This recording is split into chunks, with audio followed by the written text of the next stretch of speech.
Vamos a dedicarnos ahora a reflexionar en la homilía del Santo Padre en la Catedral de Santo Domingo, para mí una de las más importantes por el enfoque que hace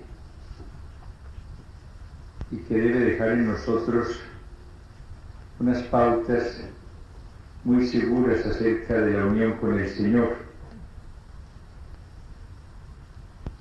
Dice, entre otras cosas, lo siguientes: sobre todo quiero unirme a vosotros en la acción de gracias a Dios. Gracias por el crecimiento y celo de esta Iglesia, que tiene en su haber tantas y tan bellas iniciativas y que muestra tanta entrega en el servicio de Dios y de los hombres. Doy gracias con inmensa alegría, para decirlo con palabras del apóstol, por la parte que habéis tomado en anunciar la buena nueva desde el primer día hasta hoy, seguro además de una cosa, que aquel que dio principio a la buena empresa le irá dando remate hasta el día de Cristo Jesús. Me gustaría de verdad disponer de mucho tiempo para estar con vosotros, aprender vuestros nombres y escuchar de vuestros labios lo que rebosa del corazón, lo que de maravilloso habéis experimentado en vuestro interior. Hizo en mí cosas grandes el que es todopoderoso. Habiendo sido fieles al encuentro con el Señor, el encuentro de preferencia por su parte. El tema de esta reflexión es precisamente el encuentro con el Señor, la experiencia del amor de Dios en nuestras vidas. Él habla de una fidelidad al encuentro con el Señor, un encuentro que es preferido por Él. Es preciso recordar que en el encuentro con el Señor, Él toma la iniciativa. No somos nosotros quienes primero salimos al encuentro del Señor. Es Él quien ha salido desde la eternidad hasta a nuestro encuentro.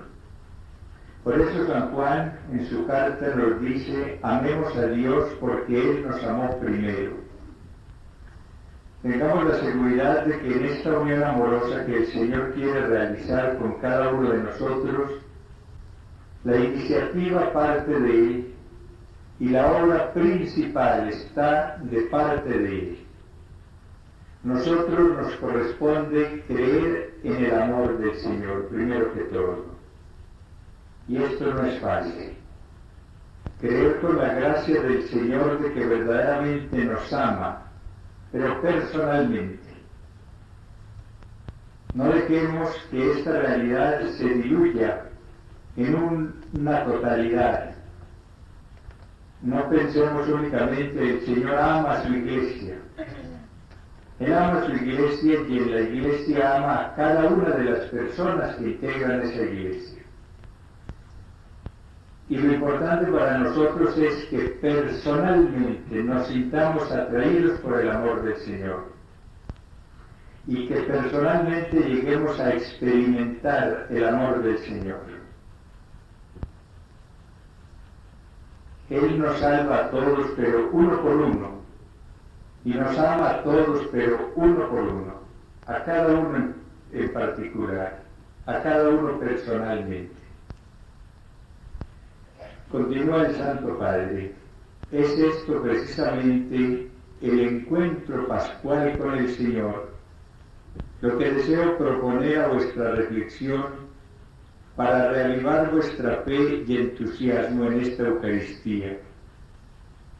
Un encuentro personal, vivo, de ojos abiertos y corazón palpitante con Cristo resucitado, el objetivo de vuestro amor y de vuestra vida. Palabras verdaderamente también lapidarias. Un encuentro personal, o sea, de persona a persona. no de grupo a persona. Es la persona de Jesús la que quiere tener el encuentro con cada una de nuestras personas. Como tuvo un encuentro personal un día con María en la Encarnación, como tuvo un encuentro personal otro día con Nicodemo, encuentro personal después con una mujer samaritana, encuentro personal con una mujer llamada María o Marta en Betania, encuentro personal con un hombre llamado Zaqueo. Eso es lo que Él quiere realizar, un encuentro personal con cada uno de nosotros. Un encuentro vivo. El Señor no quiere tener un encuentro especulativo, no es encontrarlo en altas especulaciones. No es el Dios de los filósofos, decía Pascal. Es el Dios de los profetas. Es el Dios del Evangelio. Él es la vida, yo soy la vida. Y el encuentro que quiere tener con nosotros es un encuentro vivo para darnos su vida. Quiere recibir nuestra vida también y nos la pide, pero quiere darnos su vida. Y el encuentro amoroso con el Señor va siendo cada vez más vivo, o sea, tiene cada vez más vida, porque en el amor hay vida, y la unión con el Señor es en el amor, y por eso es un encuentro vivo. Un encuentro, dice, de ojos abiertos y corazón palpitante. Ojos de fe, abiertos con la claridad del Espíritu para contemplar a Jesús. En este encuentro con Él nosotros dedicamos gran parte a contemplar su rostro. En los Salmos se habla con frecuencia de esa contemplación del rostro del Señor. Nosotros no lo contemplamos ahora con los ojos corporales. Los ojos abiertos son los de la fe. Ojos abiertos por el Espíritu e iluminados por el Espíritu que van descubriendo la maravilla de Jesús. Nosotros no lo hemos visto y sin embargo cada uno de nosotros, por lo mismo que hemos tenido esa experiencia de la presencia del Señor en nuestras vidas, sabemos cómo es. Y tenemos una imagen muy clara de Él. Hemos sentido su presencia muy cerca, muy en nosotros. Y pudiéramos dar una descripción maravillosa de ese Jesús a quien hemos contemplado con ojos abiertos. Pero no solamente con ojos abiertos, con corazón palpitante. Un corazón que experimenta el amor del Señor y palpita de amor por Él. El Espíritu Santo derrama el amor en nuestros corazones y estos corazones empiezan a palpitar por Él. Hermanas, hermanos, que ninguno tenga que decir mi corazón está frío en relación con Cristo. Yo no puedo decir que tengo un corazón que palpita por Él. Cuidado con esto. Sería una situación muy triste. Una situación muy impropia de una vida consagrada. Esto no tendría más explicación que el tener un corazón apegado a algo que no sea Cristo. Un corazón egoísta cerrado al amor del Espíritu. Un corazón de piedra que necesita ser renovado y cambiado por el corazón de carne que da el Espíritu. Nuestro encuentro con el Señor en la oración, en tantas circunstancias de la vida, debe ser de ojos abiertos y corazón palpitante.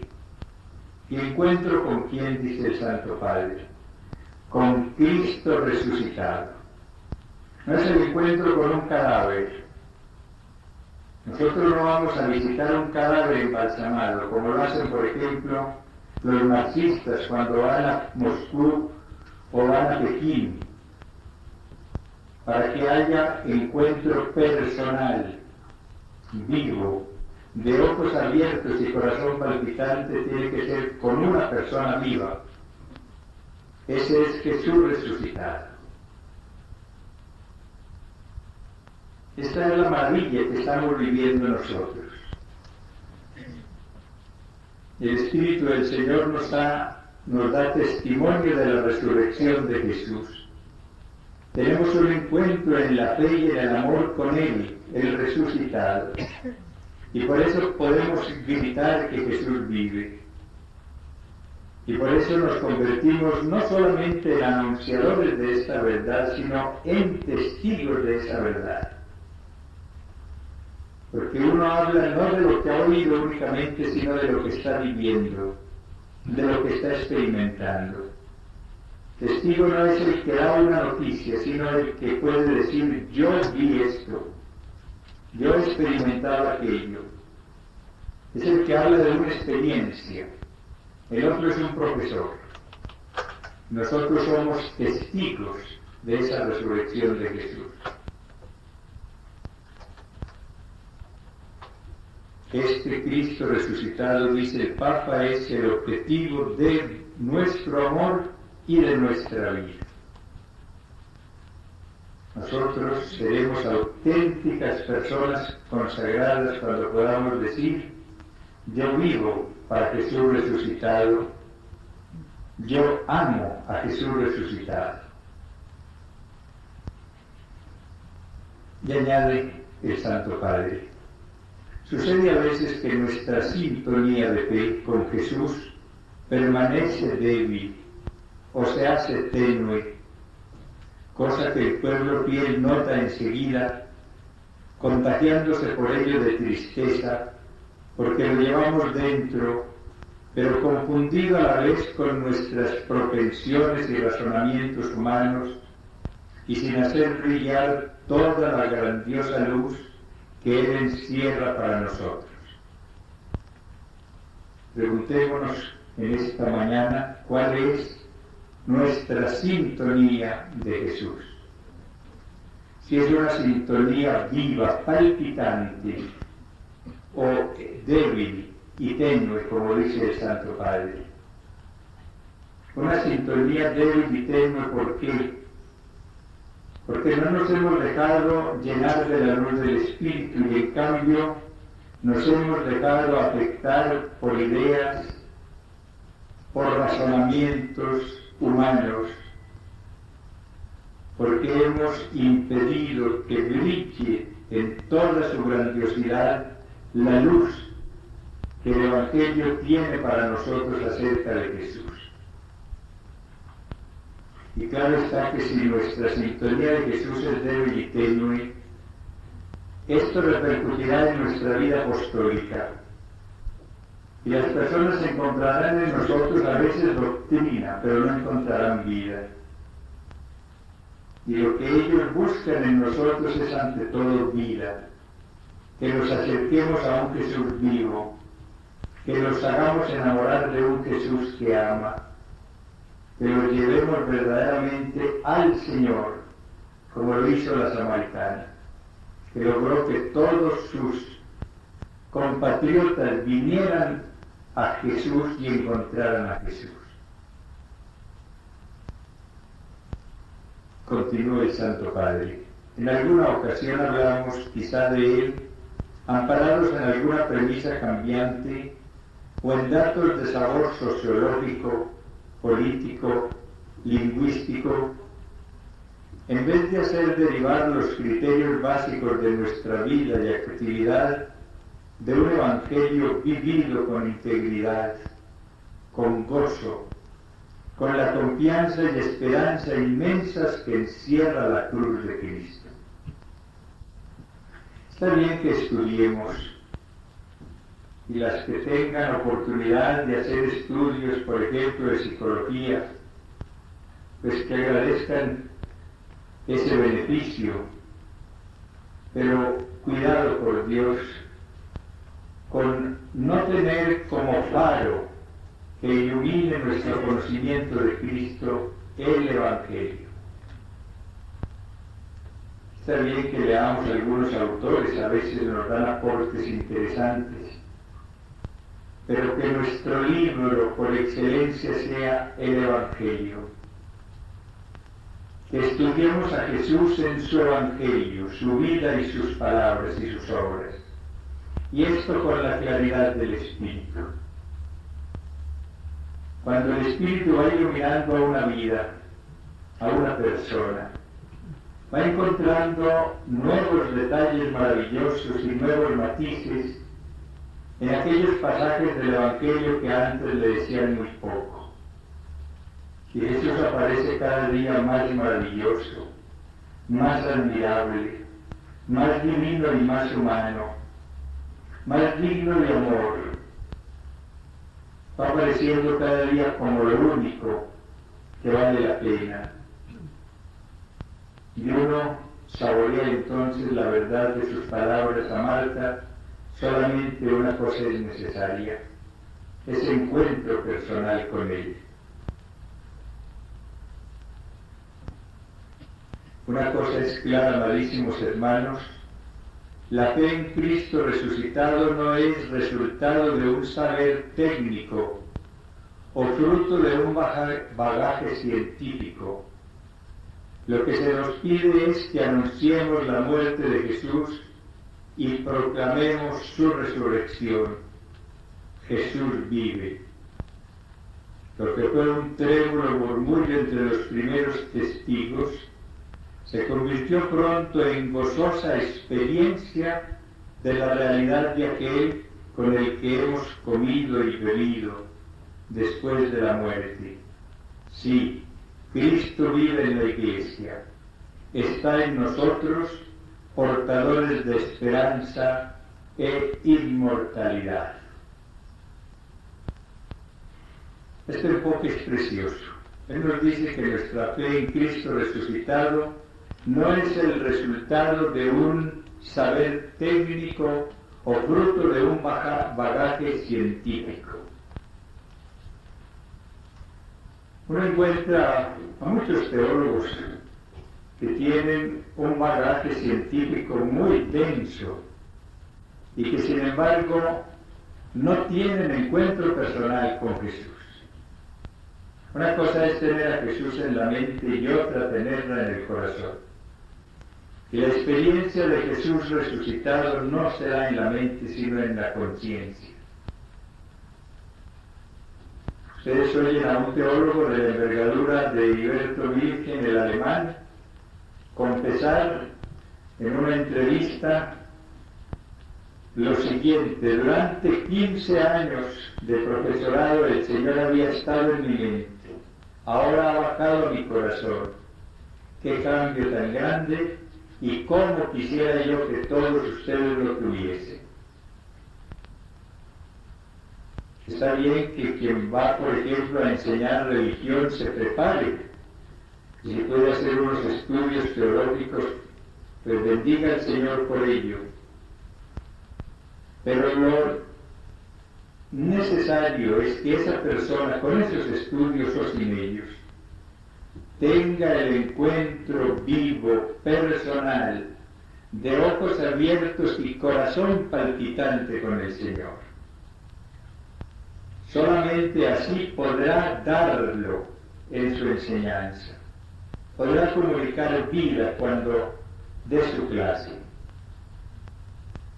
Ya vimos ahora cómo evangelizar no es solo hablar de Cristo, sino conseguir que el hombre se encuentre en Él y que encuentre al Señor en Él.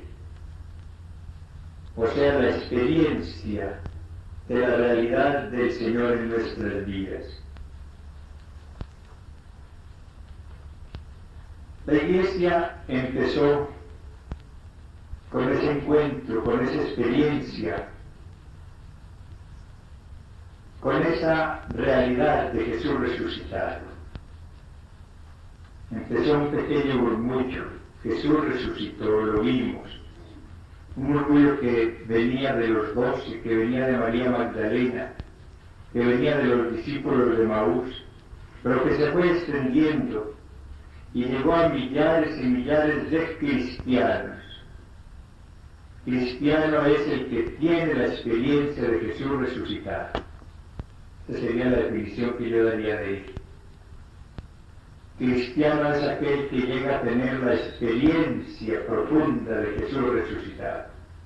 Lo único que cambia una vida, lo único que verdaderamente hace que uno se decida por el Señor. Las enseñanzas son necesarias, pero son insuficientes si no terminan en la experiencia de Jesús resucitado. Y continúa: si habéis encontrado pues a Cristo, vivid con Cristo y anunciadlo en primera persona, como auténticos testigos, como lo hacía Pablo cuando decía: para mí vivir es Cristo. Ustedes en el Evangelio encuentran ese hecho. Toda persona que experimenta la realidad del Señor sale a dar la buena noticia a otros. Cuando María tiene la gran experiencia del Señor en su encarnación, cuando ella lo experimenta en su alma y en su seno, no se queda disfrutando ella sola de este tesoro. Sale con prontitud, nos dice el Evangelio, a buscar a Isabel, a dar allí la buena noticia de la venida del Señor. Ha hecho en mí cosas grandes el que es todopoderoso. Ella da testimonio de la realidad maravillosa del Verbo encarnado, de la presencia en el mundo de Jesús. Los pastores, cuando encuentran a Jesús en Belén, salen a dar la buena noticia en toda la comarca, a invitar a otros a que vengan a conocer al Señor. Cuando la samaritana descubre al Salvador, en ese judío a quien ha negado antes un poco de agua, deja el cántaro y corre presurosa a dar la buena noticia.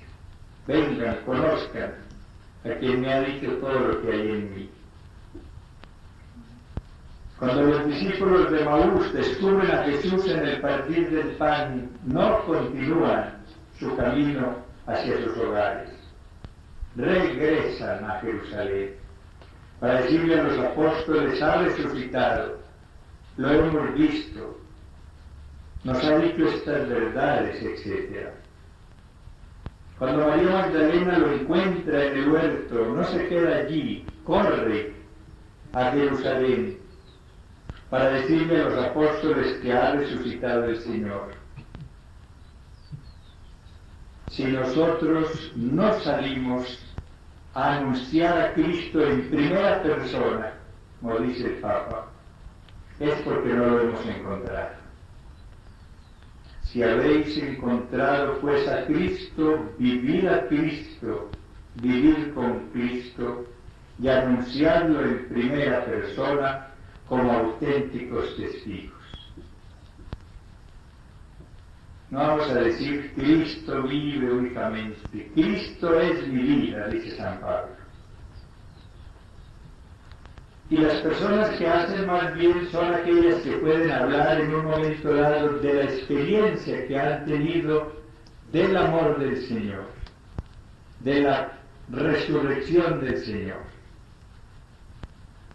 Aquellos testimonios que uno ve a veces en retiros, en determinados momentos, de personas que han tenido el encuentro personal con el Señor, que hablan ya en primera persona: yo he experimentado al Señor, yo lo he sentido en mi vida, yo lo encontré en tal momento y tal día. Esos son los testimonios que valen más que una gran exposición. Y la ventaja que tenemos hoy es esa, es podemos escuchar tantos testimonios de sacerdotes, de religiosas, de religiosos, pero sobre todo de seglares, que están encontrándose con Jesús resucitado, que lo están encontrando de una manera personal, viva, con ojos abiertos y corazón palpitante. Y esa gente siente la necesidad de contagiar a los otros, de comunicarles lo que están viviendo. ¿Y cuánto bien hace?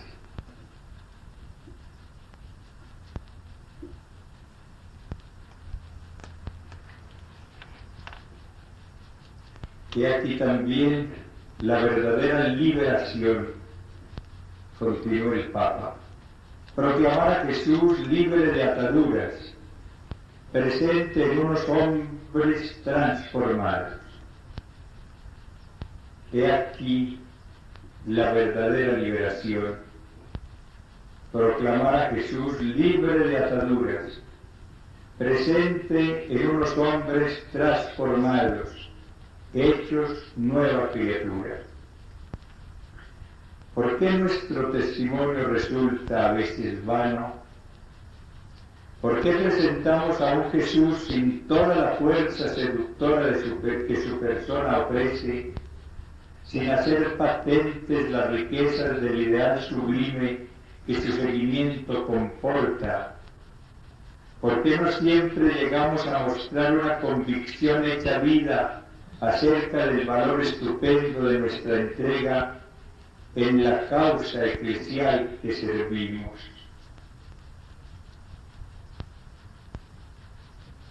¿Por qué nuestro testimonio resulta a veces vano? Porque no siempre llegamos a mostrar una convicción hecha vida acerca del valor estupendo de nuestra entrega a la gran causa eclesial que servimos.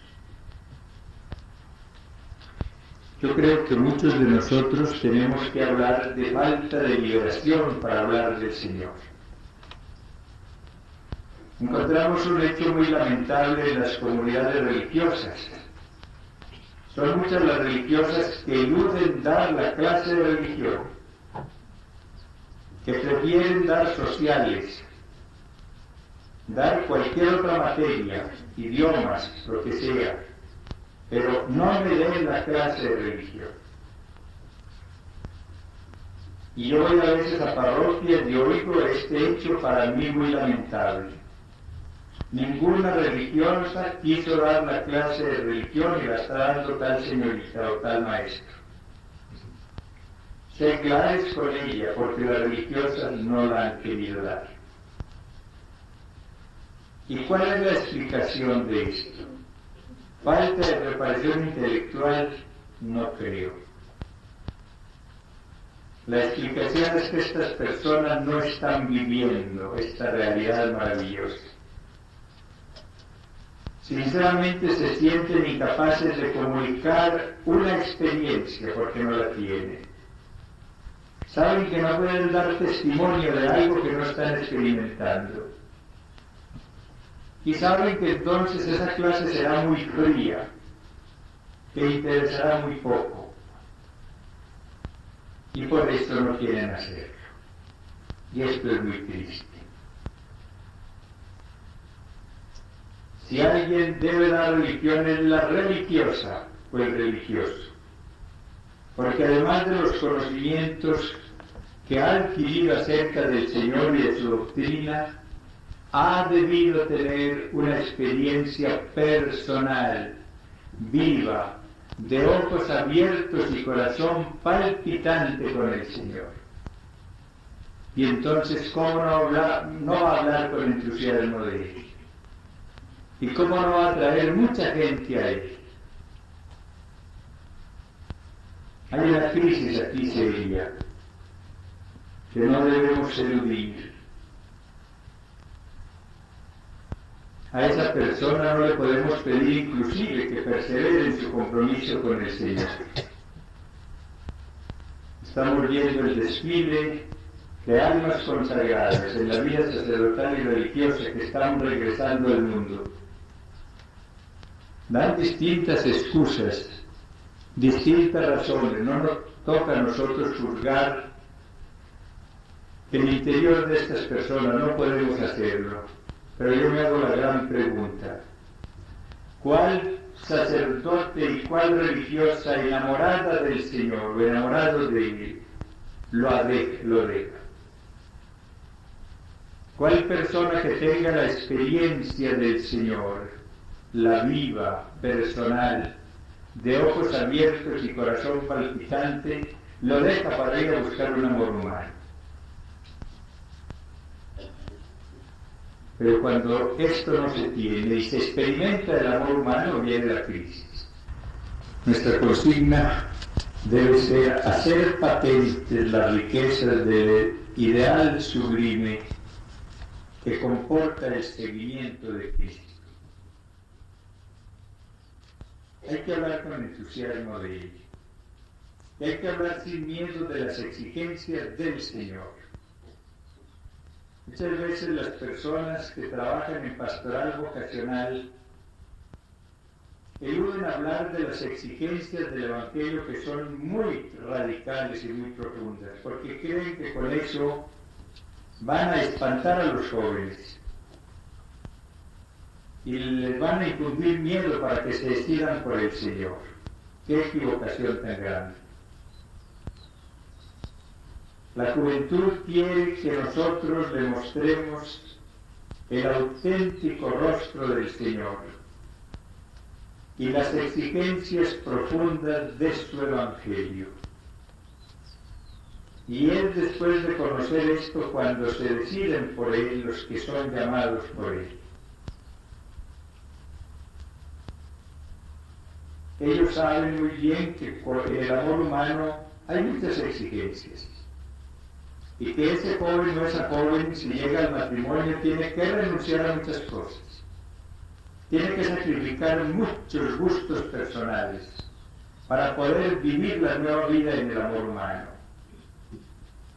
Y cuando no se realiza esta inmolación de las propias comodidades, de los propios puntos de vista, empieza precisamente la dificultad para la armonía matrimonial. Esa joven y ese joven tienen que dejar su hogar y tienen que renunciar a la vida que llevaban de solteros y tienen que renunciar a muchos gustos personales para poder agradar al otro ser y para poder llegar a una unión verdaderamente en el amor. Si esto sucede en lo humano, ¿cómo no hablarle entonces a todas las personas de las exigencias del amor del Señor? Es necesario renunciar a los ídolos para poder recibir al Señor como tal. Y uno de los enfoques de Puebla, precisamente cuando conozcan los documentos, verán que es ese. Cómo el hombre creado por el Señor para él, en un momento dado, se volvió a los ídolos y cambió al Señor por los ídolos. Ese es el pecado. Y solamente puede recobrar al Señor y la unión con Él cuando pierde los ídolos. La consigna que da el Señor por Ezequiel: destruir los ídolos. Y Ezequiel también dice, en nombre del Señor, de todas vuestras inmundicias y de todos vuestros ídolos os purificaré. No hay que hablar de un cristianismo fácil, porque sería hablar de algo falso. El cristianismo nunca es fácil, nunca será fácil. Porque no es fácil, recibimos para poder ser cristianos el poder del Espíritu. Recibiréis el poder del Espíritu y seréis mis testigos hasta los confines de la tierra. Sin mí nada podéis hacer, nos dice el Señor. Pero San Pablo dice, todo lo puedo en aquel que me fortalece, en aquel que me conforta. Hermanos y hermanas, dice el Papa, es preciso que los hombres vean en nosotros a los dispensadores de los misterios de Dios, testigos creíbles de su presencia en el mundo.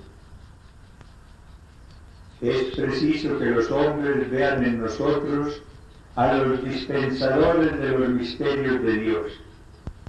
Está muy bien que la religiosa dé alimentos cuando los envíe Cáritas. Está bien que se puede de cosas materiales que también necesitan los hombres, pero esa no es su misión. Dispensadores de los misterios de Dios y testigos creíbles de su presencia en el mundo. La gran necesidad del hombre actual es esa, creer que Jesús está en el mundo, que Jesús no murió y quedó sepultado para siempre. Al hombre moderno hay que convencerlo, pero con un testimonio personal, de que Jesús está vivo en el mundo y que el único que puede transformar este mundo es Jesús, que solamente Él tiene la levadura de la verdad que puede llegar a fermentar toda la masa de la realidad humana, que solamente Él puede verdaderamente cambiar el mundo al cambiar al hombre. Recordemos estas frases que hemos citado otras veces del documento de Medellín y del Evangelio Nunciandi. No habrá continente nuevo sin hombres nuevos con la novedad del Evangelio. No habrá mundo nuevo sin hombres nuevos con esa novedad del bautismo, dice Pablo VI. Los hombres renovados por el Espíritu. Todo lo otro se quedará en palabrería. Pensar en un cambio de estructuras sin trabajar en el cambio del hombre es decir una frase bonita, pero nada más. Si como siervos e instrumentos del Espíritu colaboramos en la renovación de las personas, entonces a través de ellas se irá renovando la familia, la escuela, la vereda, la población, y apareciendo ese mundo nuevo que todos anhelamos. De lo contrario no tendremos sino decepciones, después de hacer tal vez muchos esfuerzos humanos.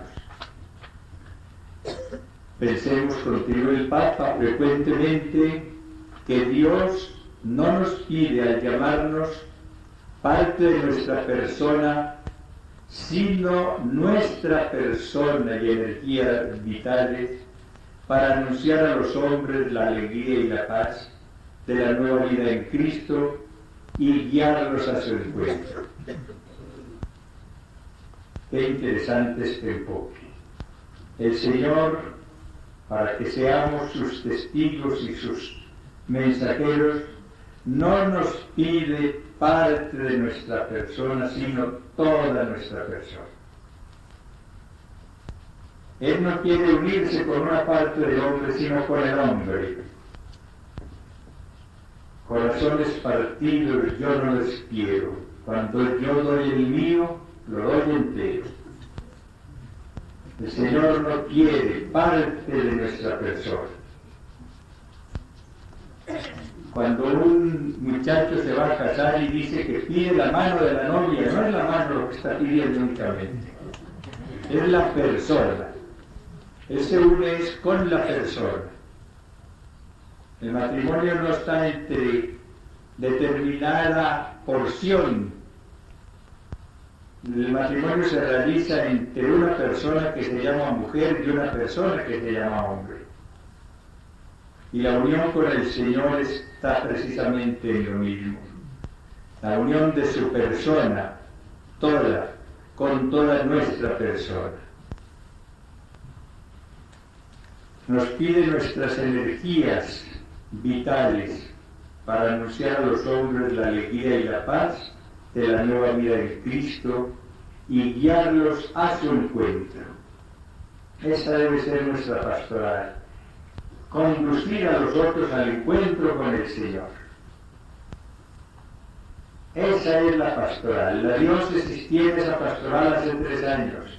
Yo sé que muchos no la han entendido todavía, pero esa es la auténtica pastoral.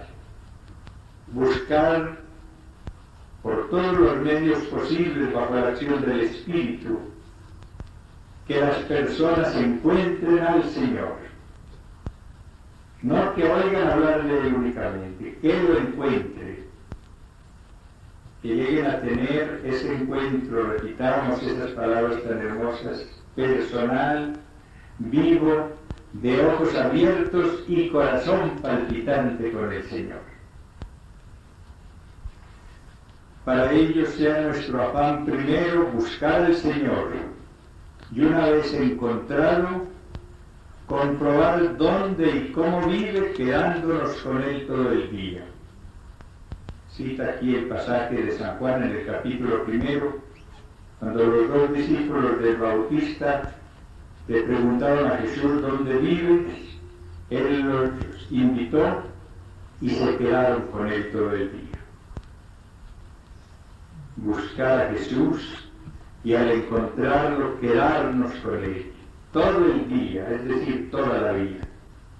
No hacerle una visita a Jesús, quedarnos con Él. Permanecer en mi amor, es la consigna del Señor. Permanecer. Cuando hay unión amorosa es permanente. La unión amorosa no es para unos días, ni en el amor humano, ni mucho menos en el amor divino.